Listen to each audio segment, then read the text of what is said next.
Imagine a moment when everything you believed about power, hierarchy, and respect gets turned upside down by the innocent words of a child. Picture the most decorated military leader in the galaxy, a being whose very presence commands instant obedience from entire fleets, standing before an assembly of the universe's most powerful species. Now imagine that same unshakable authority being questioned not by an equal, not by a rival, but by a small human child who doesn't understand why everyone is suddenly quiet. In the cold vacuum of space, where might makes right and the strongest species rule through fear and military supremacy, humanity has always been seen as the weakest link. We're not the fastest, not the strongest, not the smartest by galactic standards. We don't have natural armor, we can't breathe in multiple atmospheres, and our lifespans are laughably short compared to most sentient species.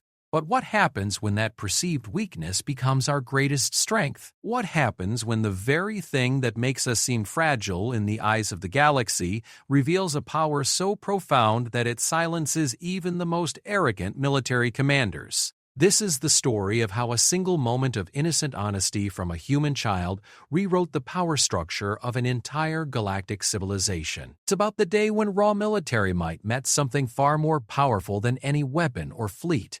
The unbreakable bond between a human mother and her child, and the courage that comes from protecting what you love most. Some say the galaxy was never the same after that day. Others whisper that humanity was always this strong and we just finally showed it, but everyone agrees on one thing. When General Vorthak demanded authority over the human delegation and 6-year-old Maya looked up at him and said, "She's Alpha," the silence that followed changed everything. This is that story. The massive assembly hall stretched across 12 kilometers of polished obsidian floor, its ceiling lost in the artificial twilight that the Korthani preferred for their formal gatherings. Representative beings from 47 different species filled the terraced seating, their various forms of breathing apparatus, environmental suits, and life support systems creating a symphony of mechanical whispers that echoed through the cavernous space. Dr. Sarah Chan adjusted the translation device clipped to her collar and took a deep breath of the carefully regulated atmosphere. As Earth's lead xenobiologist and diplomatic liaison, she had attended dozens of these assemblies over the past 3 years, but the sheer scale of galactic politics never failed to make her feel impossibly small. Standing at barely 5.5 feet tall, surrounded by beings that ranged from the crystalline shimmerwings to the 12-foot-tall Vrexian warcast, she often wondered how humanity had managed to secure even observer status in the Galactic Cooperative. Beside her, 6-year-old Maya fidgeted in her specially designed child's environmental suit, her bright green eyes wide with wonder as she took in the alien assembly. The decision to bring Maya to this particular gathering had been controversial among the human diplomatic corps, but Sarah had insisted. Today's session was meant to address the integration of newly contacted species, and the cooperative had specifically requested that Earth demonstrate their social structures and child-rearing practices. "Mama, why is that one purple and sparkly?" Maya whispered, pointing at a luminary delegate whose crystalline carapace caught and reflected the ambient lighting in prismatic cascades. "Because that's how their species evolved, sweetheart," Sarah replied quietly, placing a gentle hand on her daughter's shoulder. "Remember what we talked about? Everyone here looks different because they come from different worlds with different environments." Maya nodded solemnly, then brightened as she spotted a group of small, furry Quillen delegates across the hall. "They look like teddy bears," she said with the delighted enthusiasm that only a 6-year-old could muster. Several nearby delegates turned at the sound of Maya's voice, their various sensory organs focusing on the small human with expressions that Sarah couldn't quite interpret. The Galactic Cooperative's universal translator handled most languages efficiently, but facial expressions and body language remained a constant challenge in interspecies communication. "The session will commence," announced the ceremonial voice of the assembly controller, a being whose species Sarah had never been able to identify despite 3 years of diplomatic contact. The controller existed as a shimmering field of energy contained within a complex technological framework, speaking through harmonic resonances that the translators converted into audible language for each species present. The ambient lighting dimmed further and a holographic display materialized in the center of the hall. It showed a three-dimensional map of known galactic space with various colored markers indicating the territories and influence spheres of different species and political entities. The human sector appeared as a tiny blue dot in what was considered the outer rim territories, barely visible among the vast swathes of space controlled by the major powers.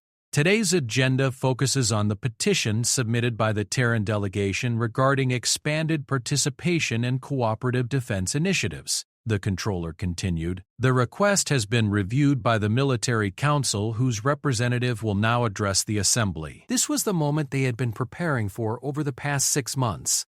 Earth's application for full membership in the Galactic Cooperative hinged on proving that humanity could contribute meaningfully to the collective defense and governance of known space.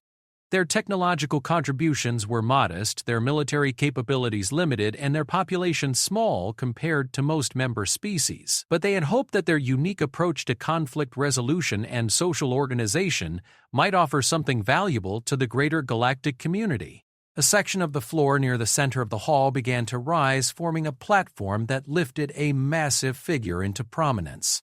Sarah had seen General Vorthak in holographic communications before, but his physical presence was overwhelming in a way that no recording could capture. The Korthani war leader stood nearly 4 meters tall, his chitinous exoskeleton gleaming with the dark purple-black coloration that marked him as a member of the highest military caste. 6 arms moved with predatory grace, each one capable of wielding the heavy weapons that were integrated into his armor. His head, elongated and crowned with bony ridges, housed 4 eyes that could track independent targets simultaneously. General Vorthak was not just any military representative. He commanded the 7th Fleet, one of the most powerful military forces in known space, and his victories in the Outer Rim Wars had secured the Cooperative's expansion into resource-rich sectors. When General Vorthak spoke, entire star systems listened. When he made demands, they were rarely questioned. "Honored delegates," Vorthak began, his voice carrying the harmonic undertones that marked his species' communication as both speech and threat display, "I have reviewed the Terran petition with the thoroughness it deserves. The humans request full membership based on their claims of superior conflict resolution and social organization. They present their methods as innovations worthy of galactic adoption." Sarah noticed the way several delegates shifted in their seats. The translator was rendering Vorthak's words in neutral tones, but she had learned enough about Korthani inflection to recognize the dismissive edge in his actual speech. "However," Vorthak continued, his 4 eyes scanning the assembly with predatory precision, "the Military Council finds no evidence that these soft-skinned primitives possess any capabilities that justify elevated status within our cooperative. Their worlds lack significant resources, their technology is inferior, and their military forces are negligible. Most concerning is their apparent inability to maintain proper hierarchical structures." Maya tugged on Sarah's sleeve. "Mama, is he talking about us?" she whispered. "Yes, sweetheart. Remember to stay quiet while the important people are speaking," Sarah replied, though her jaw was clenched with growing tension. The humans, Vorthak's voice rose, carrying clearly across the vast assembly, claimed to have mastered cooperation and consensus building, yet their own historical records show centuries of warfare among their own species. They speak of equality and shared decision-making, concepts that demonstrate a fundamental misunderstanding of natural order. Strength leads, weakness follows. This is the law that governs all successful civilizations. Murmurs of agreement rippled through sections of the assembly. The Vrexians, themselves a highly militaristic species, were nodding approval. The hegemony delegates, who ruled through strict caste systems, showed signs of concurrence. Sarah felt the political tide turning against humanity's petition, and with it, Earth's hopes of moving beyond observer status. "The Military Council's recommendation is clear," Vorthak declared, his voice taking on the commanding tone that had directed battles across star systems. "Humans may retain their observer status, but they will remain under the direct authority of established military leadership. Any human delegation participating in cooperative activities will submit to proper command structure. This includes their presence at these very proceedings." Sarah felt her heart sink. This wasn't just a rejection of their membership petition. Vortak was essentially demanding that humanity accept subordinate status, placing them under the direct control of the military council for any galactic activities. It would mean giving up even the limited autonomy they currently enjoyed as observers. The general's platform began to rotate, bringing his imposing figure to face the human delegation directly. His 4 eyes fixed on Sarah with the intensity of a predator selecting prey. "Dr. Chen of Earth," he said, his translator rendering her name with mechanical precision. "You will acknowledge the military council's authority over human participation in cooperative affairs. You will formally transfer command of your delegation to my oversight. This is not a request." The assembly hall fell into expectant silence. Sarah could feel thousands of alien eyes focused on her, waiting to see how the small human would respond to the general's demand.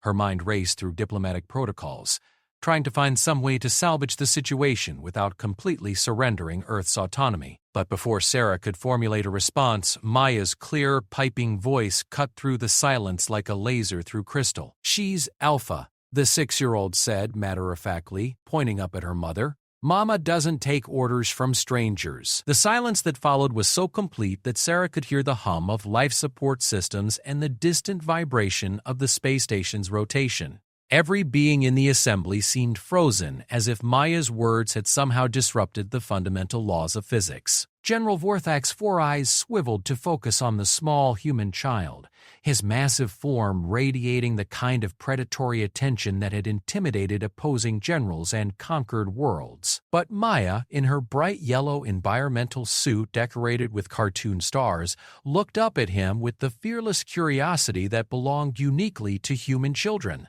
"What did you say?" Vorthak's voice carried undertones that Sarah's enhanced translation device identified as both confusion and threat. "She's Alpha," Maya repeated, as if explaining something obvious to a particularly slow adult. "Mama is pack leader. That's how families work. The strongest one protects everyone else. And Mama is really, really strong. She fights monsters for work." Sarah wanted to correct her daughter's simplified understanding of xenobiology research, but found herself unable to speak. Around the assembly, delegates were exchanging glances, their various forms of communication creating a buzz of activity that the translators couldn't fully process. General Vorthak stepped down from his platform, his massive form moving with fluid grace toward the human delegation. Each step brought 4 tons of armored warrior closer to a 6-year-old child who showed no sign of fear or intimidation. The general's weapon systems remained inactive, but his very presence was enough to make several nearby delegates retreat to safer distances. "You claim your maternal figure as a leader?" Vorthak asked, his tone suggesting he was trying to understand a concept that defied his worldview. "She possesses no military rank, commands no fleets, controls no territory. By what measure do you declare her authority?" Maya tilted her head, considering the question with the seriousness that children brought to conversations they found genuinely puzzling.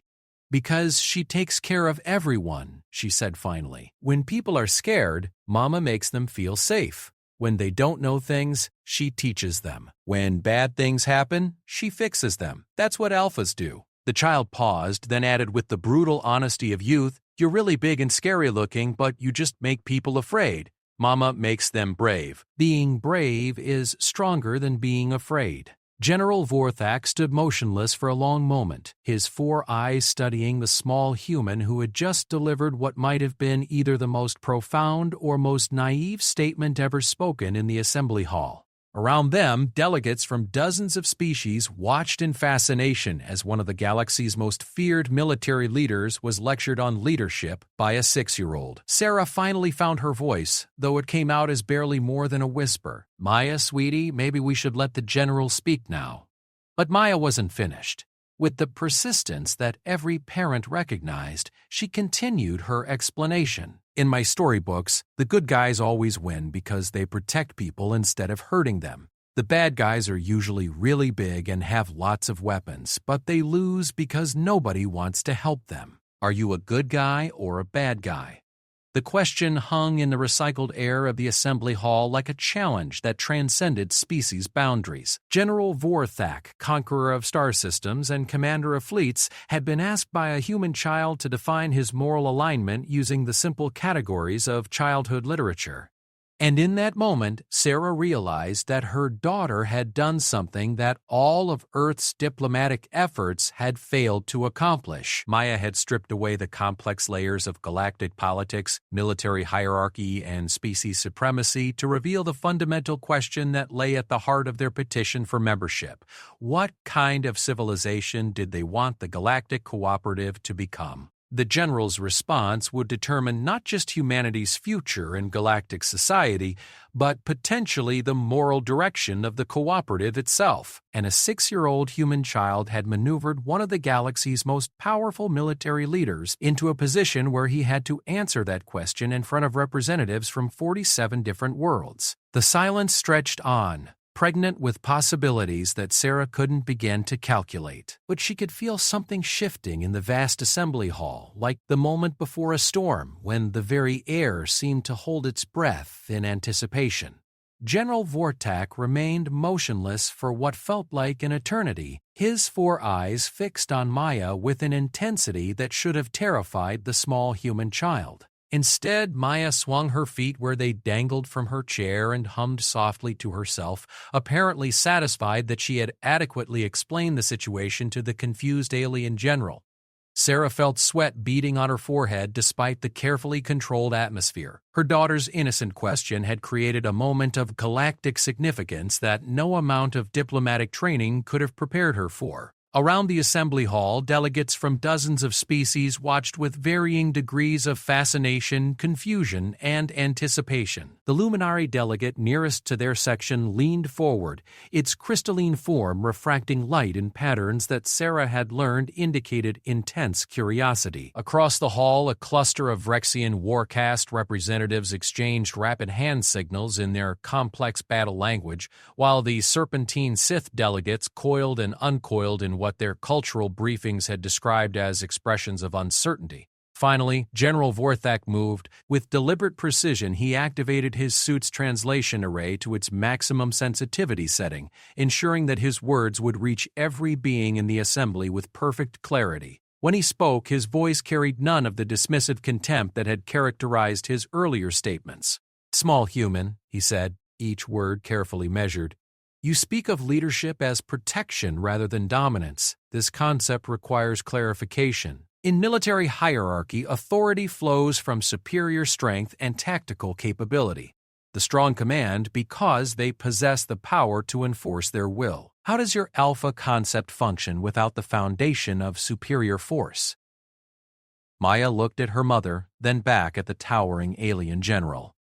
"Do you have kids?" she asked with genuine curiosity. The question caught Vorthak off guard. His chitinous plates shifted slightly, and Sarah noticed that 2 of his secondary arms made brief gestures that her cultural database identified as signs of discomfort or confusion. "I have produced offspring according to Korthani breeding protocols," he replied after a pause. "Military caste reproduction follows established genetic optimization procedures." "But do you take care of them?" Maya persisted. "Like when they're scared at night, or when they get hurt, or when they don't understand something." Silence stretched across the assembly as delegates waited for the general's response. Sarah realized that Maya had unknowingly struck at the heart of one of the most significant cultural differences between humanity and many of the galactic species. Most advanced civilizations had moved beyond individual parental care, utilizing communal rearing systems, genetic optimization programs, or artificial gestation matrices to produce their next generations. Korthani juveniles are raised in educational collectives.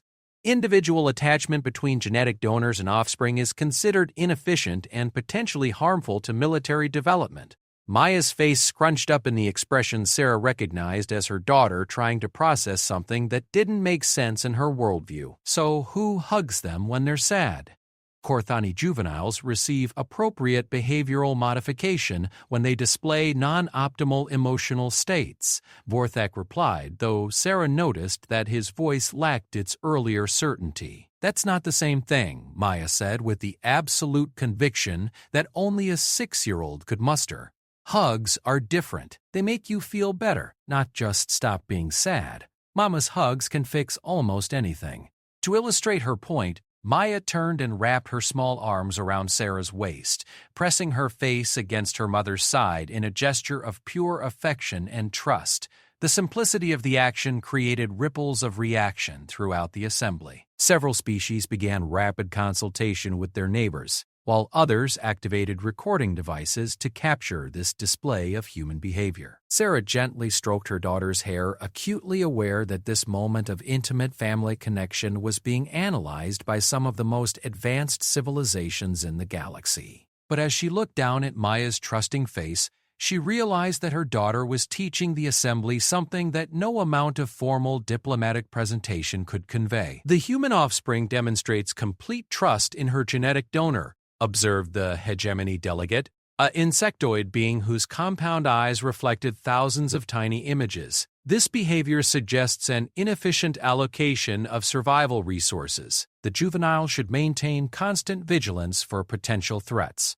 Quote, "On the contrary," interjected Dr. Kess, a Quillen researcher who had worked with human sociologists for several months, "the child's behavior demonstrates optimal resource allocation. By establishing absolute trust in her primary caregiver, she frees cognitive resources for learning and development rather than constant threat assessment."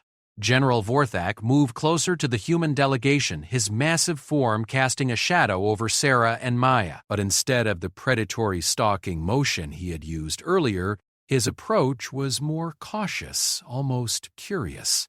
"Dr. Chen," he said, addressing Sarah directly, "your offspring claims you as alpha based on protective and nurturing behaviors rather than combat prowess or territorial control. How does this leadership model function in conflict situations?" Sarah took a deep breath, recognizing that this conversation had evolved far beyond the original diplomatic agenda. "General, in human society, the strongest leaders aren't necessarily those who can defeat others in physical combat. They're the ones who can inspire others to be better than they thought possible. A mother protecting her child will fight harder than any soldier following orders, because the motivation comes from love rather than duty." "Inefficient," declared the hegemony delegate. "Emotional motivation introduces unpredictability and potential irrationality into tactical decisions." But Maya, who had been listening with the focused attention that children brought to conversations about themselves, suddenly perked up. "Mama fought a really scary monster once," she announced proudly. "It was trying to hurt people on the research station, and Mama went right into the dangerous place to stop it."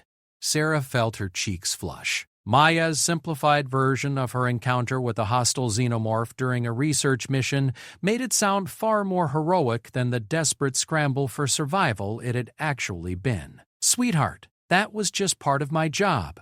You told me later that you were really, really scared, but you did it anyway because people needed help. That's what alphas do. They do the scary things so other people don't have to." General Vorthak's four eyes focused on Sarah with new intensity. "You engaged a hostile xenomorph in solo combat while experiencing fear responses?" "I wouldn't call it combat," Sarah replied uncomfortably. "More like tactical problem-solving under pressure. The creature had breached our research station's containment protocols, and I had the most relevant expertise to handle the situation safely. The incident report indicates you entered a compromised laboratory section alone with minimal protective equipment to implement a biological containment solution that saved 17 researchers," added Dr. Kess, who had apparently accessed the official records. "Standard military protocol would have been to evacuate the sector and sterilize it from orbit." Maya nodded vigorously. "See? Mama saved everyone instead of just blowing things up. That's why she's alpha." A new voice entered the conversation. The human child presents an interesting leadership paradigm. The speaker was Ambassador Trellix of the Concordium, a species known for their philosophical approach to galactic governance. The Concordium rarely spoke in assembly unless they had identified something of significant intellectual importance. "Please elaborate, Ambassador." requested the assembly controller. Ambassador Trellix rose from their position, their flowing, luminescent form creating patterns of light that the translators indicated were expressions of deep contemplation. We have observed that most galactic species define leadership through dominance hierarchies. The strongest, fastest, or most intelligent individuals assume command through demonstrated superiority. However, the human model appears to invert this relationship. How so? Asked General Vorthak, though Sarah noticed his tone had lost the dismissive edge that had characterized his earlier questions. The human alpha achieves leadership not by dominating subordinates but by accepting responsibility for their welfare. The child indicates that her mother's authority derives from willingness to face danger, so others need not. This creates loyalty based on gratitude and respect rather than fear and submission. Maya, pleased to have an adult properly understand her explanation, added helpfully, and Mama teaches people things too. When someone doesn't know how to do something, she shows them. She doesn't get mad if they mess up, she just helps them try again. Educational support rather than punishment for failure, mused the Quillen researcher. This approach would tend to create subordinates who are more capable and innovative rather than merely obedient.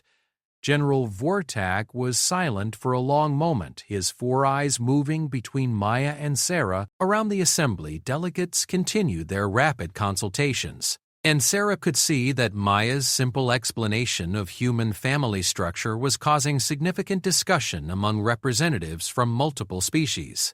Dr. Chen, the general said finally, your offspring suggests that your leadership authority comes from service to others rather than power over them. How does this model maintain discipline and order in high-stress situations? General, when people trust that their leader genuinely cares about their welfare and has the competence to protect them, they're much more likely to follow instructions quickly and completely. Fear-based compliance can break down under extreme stress, but loyalty based on trust tends to get stronger when things get difficult. Mama never yells at me, Maya added, apparently feeling that this was relevant to the discussion. Even when I do something really bad, she explains why it was wrong and helps me figure out how to do better. But when she says something is really important, I listen right away because I know she's trying to keep me safe. The child demonstrates instant compliance without coercion, observed the hegemony delegate, though they sounded puzzled rather than convinced. Because she trusts her mother's judgment, explained Ambassador Trellix, the child has learned through experience that her mother's instructions are designed to benefit her, not merely to demonstrate the mother's authority. This creates voluntary cooperation rather than forced submission. General Vorthak activated additional sensor arrays, focusing them on the human delegation with scientific precision. Dr. Chen, I require a demonstration of this leadership model. Will your offspring comply with your instructions even if they conflict with her immediate desires? Whatever test Vorthak had in mind could potentially endanger Maya or undermine humanity's position if it went wrong. But before she could object, the general continued, the assembly hall contains numerous species that your offspring has expressed interest in observing. Instruct her to remain in her current position and avoid interaction with other delegates for the remainder of this session. When it has become an absolute difficult to take, Maya had been fascinated by the various alien species since they had arrived, and asking a 6-year-old to sit still and not explore was essentially asking her to suppress every natural impulse toward curiosity and social interaction. Sarah realized that Vorthak was testing whether human leadership could maintain discipline without threats or punishment. Maya, Sarah said gently, I need you to stay right here next to me for the rest of the meeting. I know you want to meet some of the other delegates, but this is a very important discussion and it would be safer for you to stay close. Maya's face showed brief disappointment, but she nodded solemnly. Okay, Mama. Is it because some of them might be dangerous?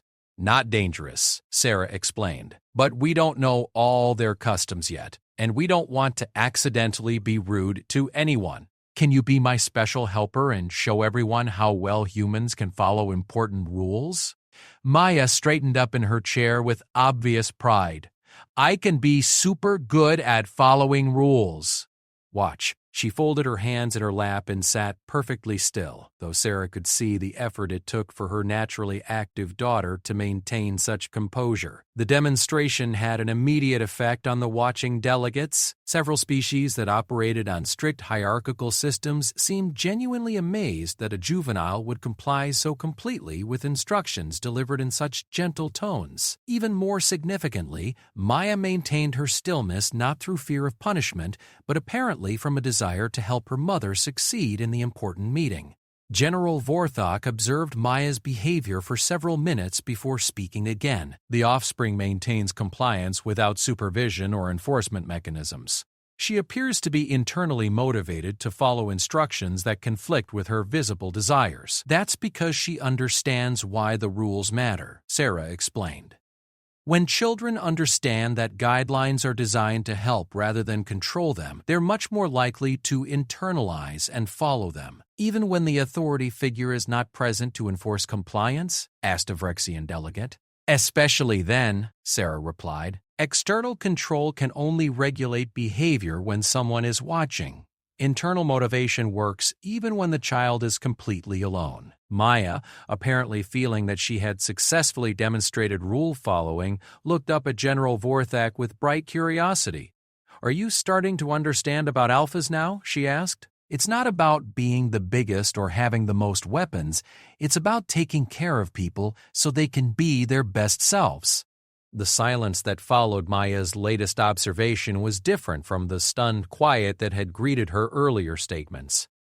This time, Sarah could sense active contemplation rather than shock. Delegates throughout the assembly seemed to be processing the implications of what they had witnessed and heard. General Vorthak's response, when it came, surprised everyone in the hall. Sarah met General Vortek's four-eyed gaze with steady determination. "We accept your challenge, General, but I have conditions." The murmur that rippled through the assembly carried notes of surprise. Most delegates had expected either immediate acceptance or diplomatic deflection, but Sarah's response suggested a confidence that hadn't been evident in humanity's previous interactions with the Galactic Cooperative.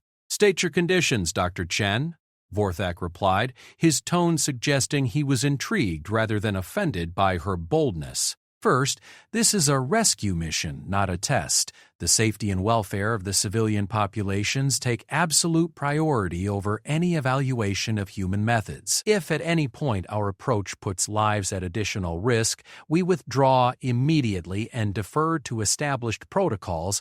Maya nodded approvingly from her chair. "Safety first," she said sagely, repeating one of the fundamental rules her mother had taught her. "Second," Sarah continued, "we work as partners, not test subjects. If human methods can contribute to a successful rescue, we want full integration with existing cooperative response efforts. We're not trying to prove superiority. We're trying to demonstrate complementary capability." General Vorthak considered these conditions while the assembly watched in fascination.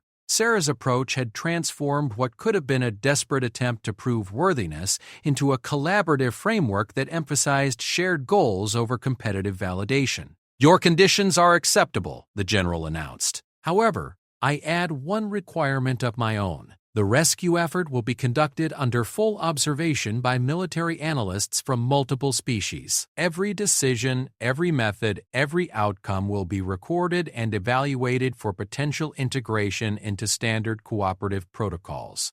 "Understood," Sarah agreed. "When do we begin?" "Immediately.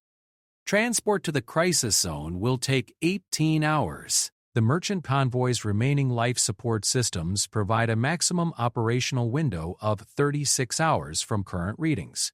Vorthak's voice took on the crisp efficiency of active military planning. "Dr. Chen, you will lead a human advisory team working alongside cooperative rescue specialists. Your primary liaison will be Commander Zeth of the Vrexian Third Fleet, one of our most experienced emergency response leaders."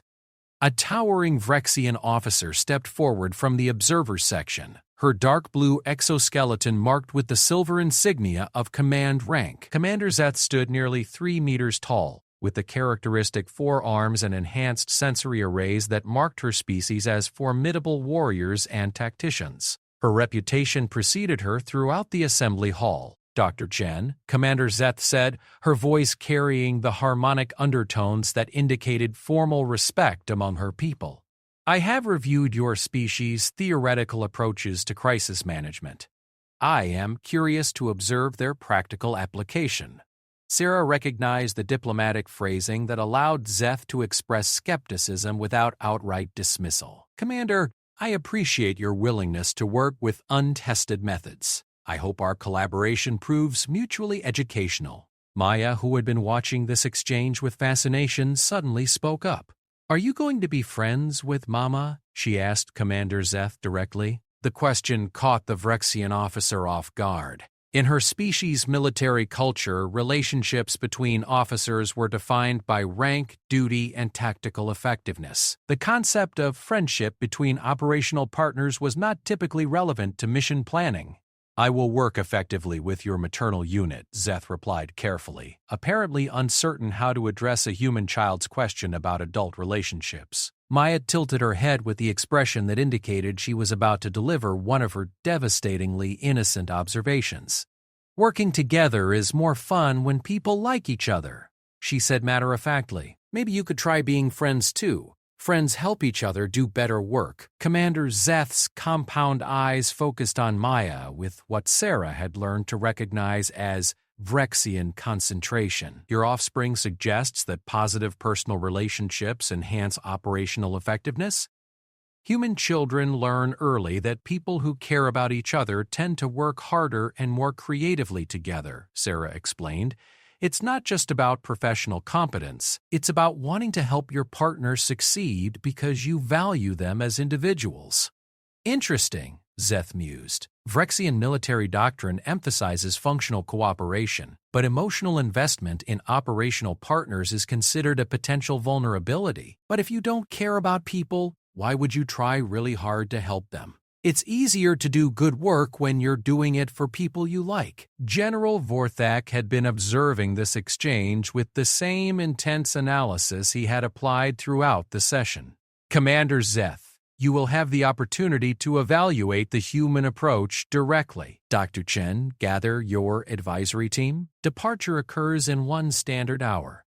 As the formal session began to dissolve into preparation activities, Sarah felt the magnitude of what they were about to attempt. She would be leading humanity's first significant contribution to a galactic cooperative rescue operation, under the scrutiny of multiple species military leadership, with civilian lives hanging in the balance. Mama, Maya said softly, tugging on Sarah's sleeve. Are you scared about the rescue mission?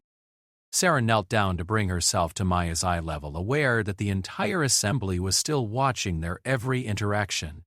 Yes, sweetheart, I'm scared. This is a very big responsibility, and I want to make sure we help everyone safely. That's okay, Maya said, with the confidence of a child who had never doubted her mother's capabilities. Being scared means you care about doing it right, and you're really good at helping people, so it's going to work out. Commander Zeth, who had been preparing to leave for the transport bay, paused at Maya's words. Your offspring demonstrates remarkable confidence in uncertain outcomes. Children believe in their parents, Sarah explained. Maya's confidence comes from experience, not wishful thinking. She's seen me handle difficult situations before, so she trusts that I can handle this one too. But what if this situation exceeds your previous experience? Zeth asked with genuine curiosity. What if the challenges prove beyond your current capabilities? Maya answered before Sarah could respond. Then Mama will ask for help from people who know more stuff. That's what smart people do. They don't pretend to know everything. They find the right people to help them figure things out. The simplicity of Maya's explanation drew attention from delegates throughout the hall. Several species began rapid consultation, apparently discussing the implications of leadership that acknowledged its own limitations. General Vorthak stepped forward, his massive form commanding immediate attention. Dr. Chen, your offspring has provided what may be the most critical insight of this entire exchange. She describes leadership that derives strength from acknowledged limitations rather than projected invulnerability. In human culture, Sarah explained, the strongest leaders are often those who are secure enough to admit what they don't know and humble enough to learn from others. pride that prevents someone from asking for help usually leads to preventable failures. Commander Zeth's forearms gestured in patterns that Sarah's cultural database identified as expressions of deep thought. This approach would require significant personal security and exceptional trust in subordinates and allies, but it also creates an environment where everyone can contribute their best capabilities without worrying about threatening someone else's authority. Maya bounced in her seat, excited to contribute another insight. It's like when I don't know how to do my homework, and Mama helps me figure it out instead of just giving me the answer. That way, I learn how to solve problems myself, and next time I can help other people too. Educational methodology that builds capability rather than dependency, observed Ambassador Trellix. This creates subordinates who become more valuable over time rather than requiring constant supervision. All department heads, prepare for immediate deployment to the Outer Rim Crisis Zone. This mission will operate under hybrid command protocols, incorporating human advisory input. Full analytical recording is mandatory. As activities swirled around them, Sarah felt the weight of responsibility settling on her shoulders. In less than 24 hours, she would be implementing theoretical leadership models in a life-or-death situation under the observation of civilizations that had managed galactic affairs for millennia. Maya, apparently sensing her mother's growing tension, reached up and took Sarah's hand. Mama, remember what you always tell me when I'm worried about something new? Sarah smiled despite her anxiety.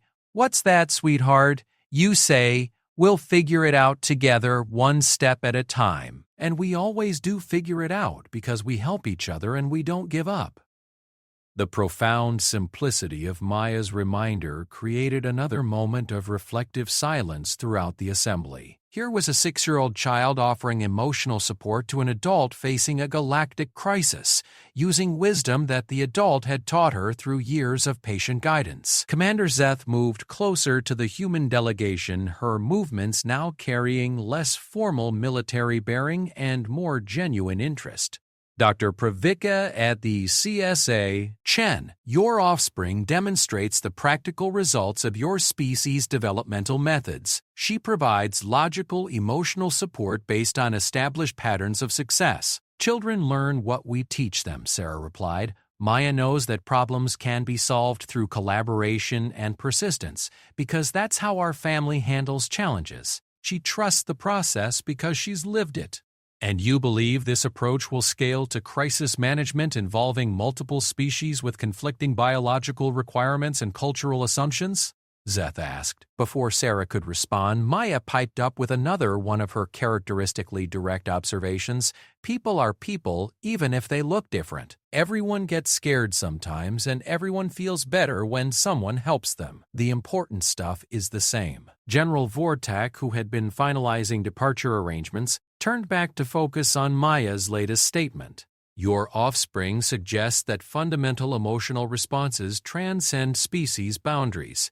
Human psychology research indicates significant commonalities in basic emotional patterns across most sentient species, Sarah confirmed. Fear, hope, gratitude, and the need for security appear to be nearly universal experiences, like how everyone here got quiet when they were thinking about important stuff, and everyone got excited when they heard about people who needed help. The feelings are the same, just the faces are different. Commander Zeth's compound eyes reflected thousands of tiny images as she studied Maya with obvious fascination. Your offspring demonstrates remarkable observational capabilities for such a young individual. Children notice things that adults sometimes miss because they haven't learned to filter out information that seems unimportant, Sarah explained. Maya sees the emotional connections between different species because she's looking for similarities rather than differences. As the assembly began to formally adjourn, with delegates departing for their various vessels and assignments, General Vorthak approached the human delegation one final time. Chen, the outcome of this mission will determine not only your species' status within the Galactic Cooperative, but potentially the evolution of our entire approach to crisis management and leadership development. Are you prepared for such responsibility?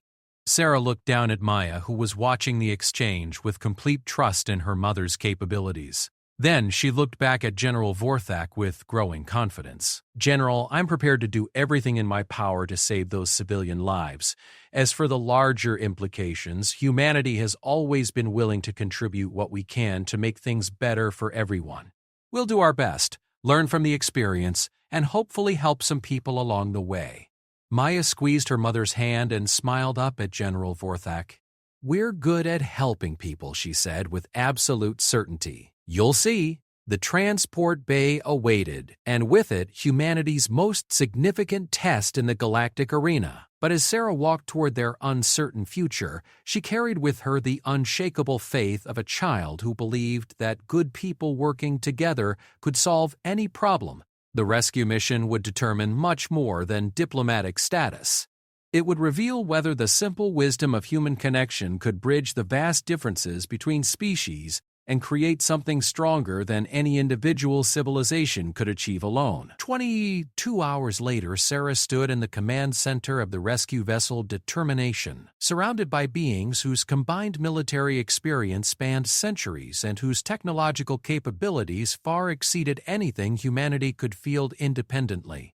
Yet, as she studied the holographic display showing the trapped merchant convoy, she realized that all their advanced resources were insufficient to solve the current crisis through conventional approaches. The merchant vessel Prosperity hung dead in space, caught in the gravitational interference between two colliding neutron stars. The spatial distortions made direct approach impossible for large rescue ships, while smaller vessels lacked the capacity to evacuate 300 civilians from 12 different species. Standard emergency protocols called for establishing a safe perimeter and waiting for the gravitational anomalies to subside, but the convoy's life support systems would fail 12 hours before the space cleared enough for conventional rescue. "The tactical situation is untenable," Commander Zeth reported to the assembled rescue teams. "We have confirmed that approach vectors remain blocked by gravitational shearing that would destroy any vessel larger than a personal transport. Smaller craft cannot carry sufficient life support diversity to maintain the mixed species population during evacuation."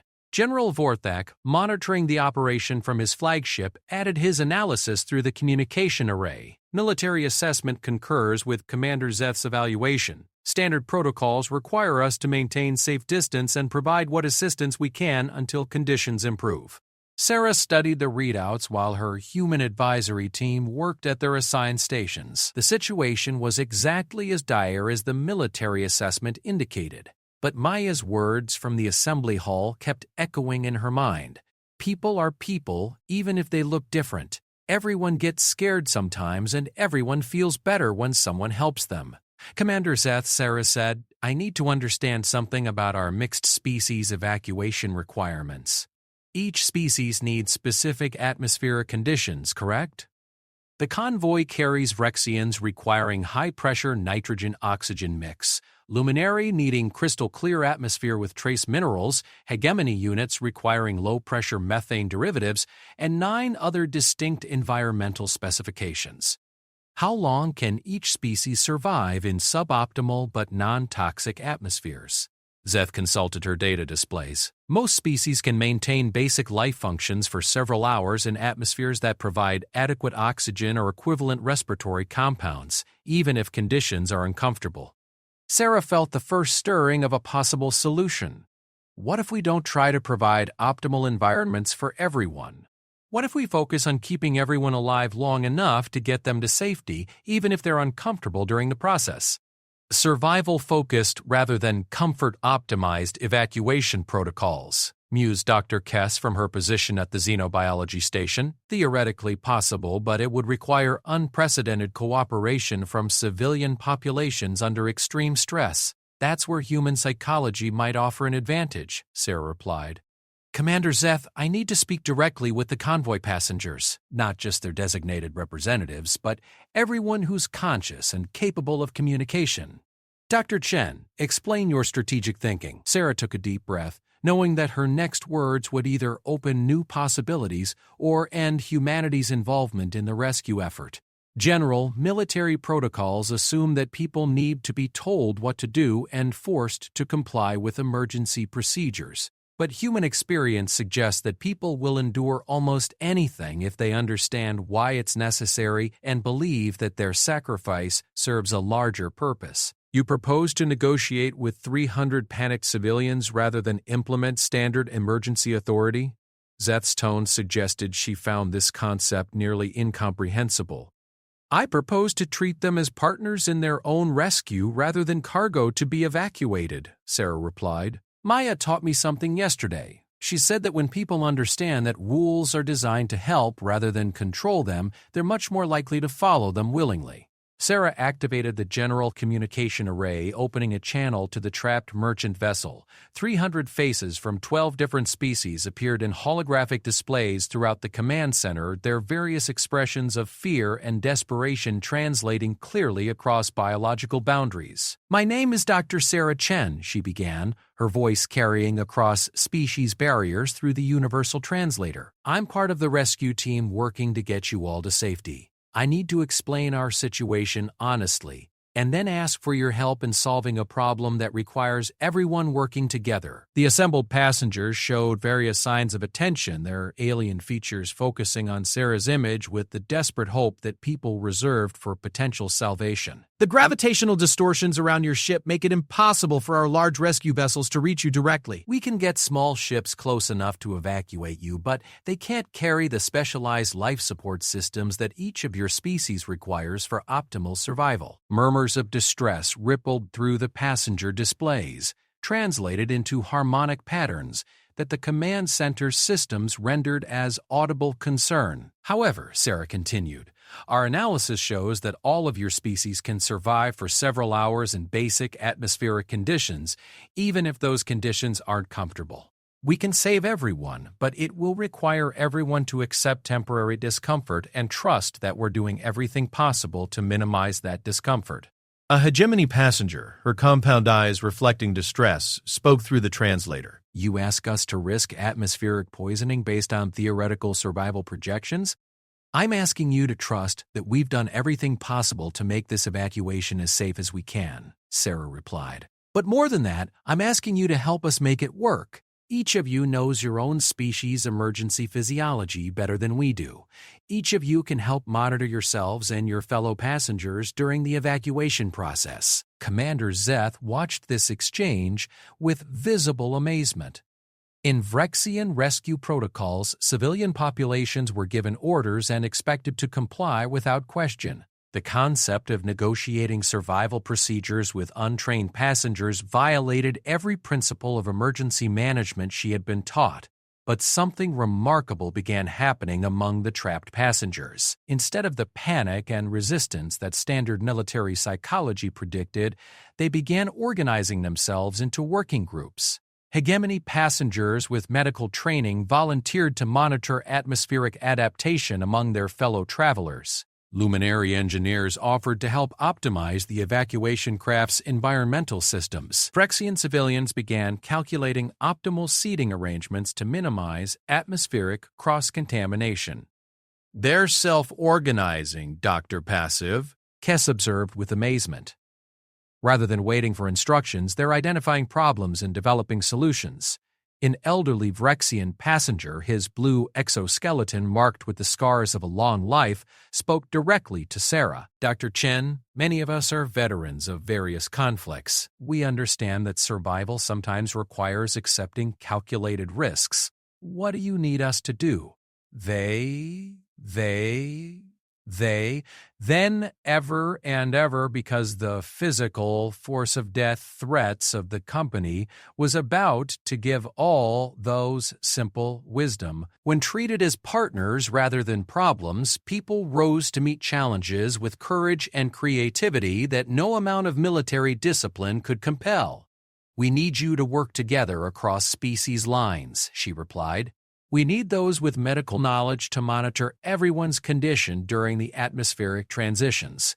We need engineers to help optimize our evacuation craft. Most importantly, we need everyone to help keep morale high and support each other through what's going to be several hours of significant discomfort. The response was immediate and overwhelming. Passengers who had been strangers minutes before began forming mixed species support groups.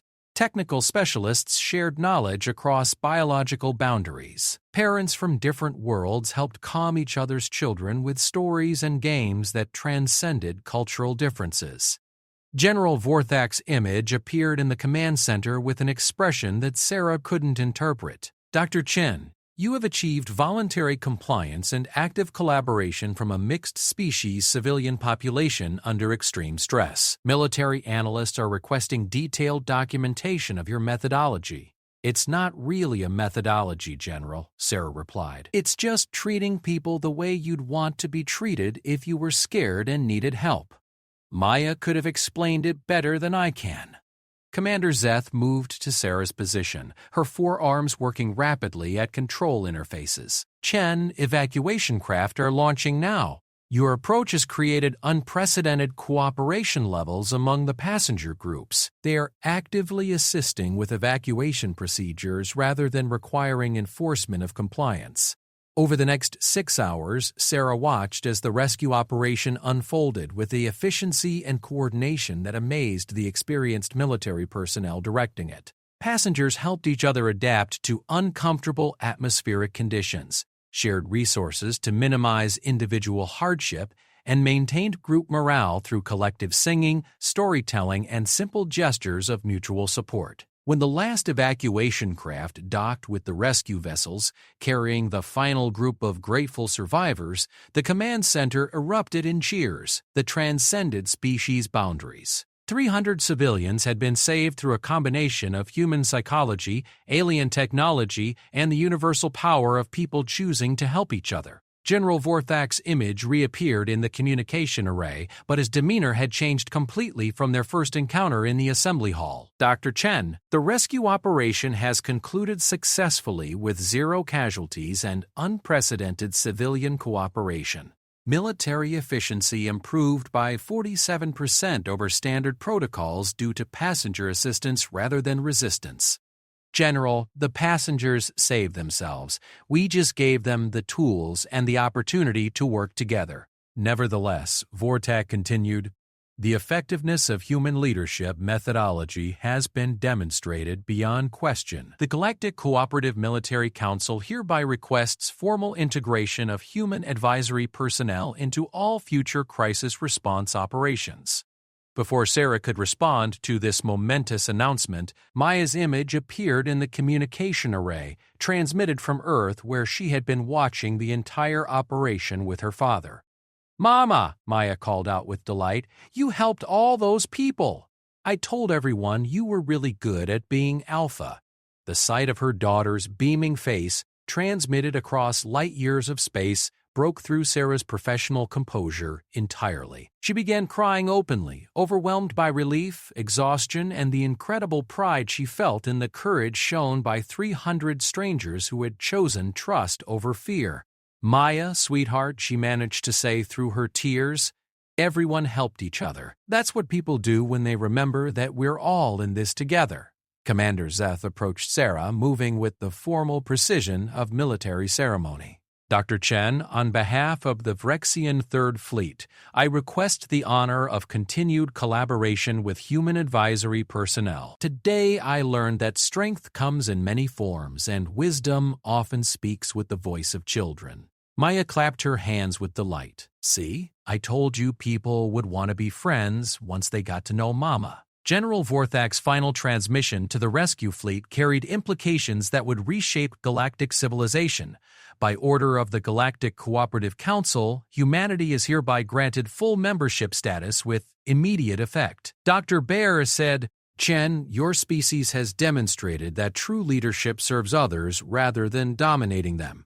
The galaxy will be stronger with humans as our partners." As Sarah looked around the command center at the mixed-species crew that had just saved 300 lives through cooperation rather than conquest, she realized that Maya had been right all along. People were people, regardless of what they looked like or where they came from. And when they worked together toward a common goal, there was no problem they couldn't solve. The small human child who had challenged a general's authority with innocent questions about friendship and leadership had started a revolution, not through force or politics, but through the simple recognition that the strongest leaders were those who helped others become their best selves. In the days that followed, ambassadors and military leaders from across the galaxy would journey to Earth to study human leadership development. They would learn about families and children, about trust and empathy, about the power of treating others as partners rather than subordinates. But Sarah would always remember that it all began with a 6-year-old girl who looked up at the most powerful military leader in the galaxy and said, "She's Alpha." Sometimes the most profound truths come from the mouths of children. And sometimes, changing the galaxy is as simple as choosing to care about the people around you. Maya had taught them all that being Alpha wasn't about being the biggest or strongest. It was about being willing to stand up for others, to sacrifice for the greater good, and to believe that everyone deserves to be treated with dignity and respect. In the end, that simple lesson proved strong enough to reshape an entire galactic civilization. And it all started with a mother's love and a child's unshakable faith in doing the right thing. The galaxy would never be the same. And that, Sarah thought as she prepared for the long journey home to her daughter, was exactly how it should be.